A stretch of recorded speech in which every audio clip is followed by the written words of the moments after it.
यीशु मसीह के नाम पे आप सबको शुभकामनाएं। दैनिक एक मिशनरी जीवन। आज हम बात करेंगे सेंट एडमंड रिच के बारे में। उनका जन्म 20/11/1175 में हुआ और मृत्यु 16/11/1240। शहर बर्कशायर, देश इंग्लैंड, दर्शन इंग्लैंड। जिन लोगों ने मसीह को अपने उद्धारकर्ता के रूप में स्वीकार नहीं किया है, वे इस दुनिया में एक दुखी जीवन जीते हैं। इस दुनिया को छोड़कर जाने के बाद उनका क्या होगा, इस बारे में उनके पास कोई निश्चितता नहीं है।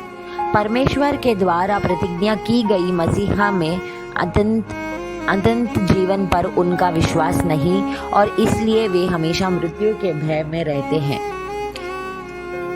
जब एडमसन मरने वाले थे तो उन्होंने यह कहते हुए सुनाया गया, मैं इस कमरे में शैतान को देखता हूँ। डेविड ह्यूम चिल्लाते हुए मर गए, मैं आग में जल रहा हूँ। सर थॉमस कॉट ने कहा, इस क्षण तक मुझे लगा कि ना तो कोई भगवान है और ना ही नरक। अब मैं जानता हूँ और महसूस करता हूँ कि दोनों हैं और मैं सर्वशक्तिमान के न्यायपूर्ण निर्णय से दुखी हूँ। और फिर मर गए। हम में से कोई नहीं चाहेगा कि कोई भी आत्मा नरक में नष्ट हो जाए, लेकिन हम इसके बारे में क्या करते हैं? एडमंड का जन्म और पालन पोषण इंग्लैंड में हुआ था। वे अपने बचपन के दिनों से बहुत धार्मिक थे। जिनके जीवन में उद्धार और आश्वासन नहीं है, उन्होंने देखकर एडमंड को बहुत दुख हुआ करता था। वे यीशु मसीह को ऐसे लोगों से परिचित कराने के बारे में उत्साहित थे। उन्होंने अपने उपदेशों और अपने जीवन शैली के द्वारा मसीहा के लिए कई आत्माओं को बचा पाए। उन सन 1234 में कार्डिनल ऑफ कैंटरबरी के रूप में नियुक्त किया गया था।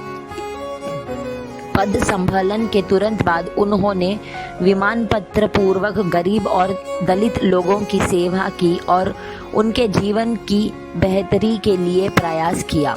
उन्होंने अपने न्यायपूर्ण चाल चलन के द्वारा उन समयों में चर्चा में व्यक्ति भ्रष्टाचार को समाप्त कर दिया। उनकी जीवन शैली ने आम जनता का ध्यान आकर्षित किया।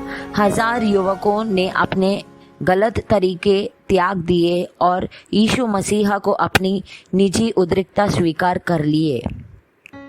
जो लोग नरक के द्वार की ओर चल रहे थे, उन्होंने हृदय परिवर्तन का अनुभव किया और स्वर्ग के द्वार की ओर अग्रसर हुए। उन्होंने सेंट एडमंड ऑफ एबिंगडन के रूप में भी जाना जाते थे और उनकी साहित्य कृतियों का इंग्लैंड के उस समय के आध्यात्मिक लेखकों पर गहरा प्रभाव था। प्रिय, क्या आपको नाशवान आत्माओं के द्वारों के लिए बोझ है? प्रभु मुझे कई लोगों को मसीह के प्रेम का स्वाद चखाने और अनंत जीवन का आनंद प्रसन्न करने में मदद करते हैं। आप सभी को मसीह का आशीर्वाद मिले। आमीन।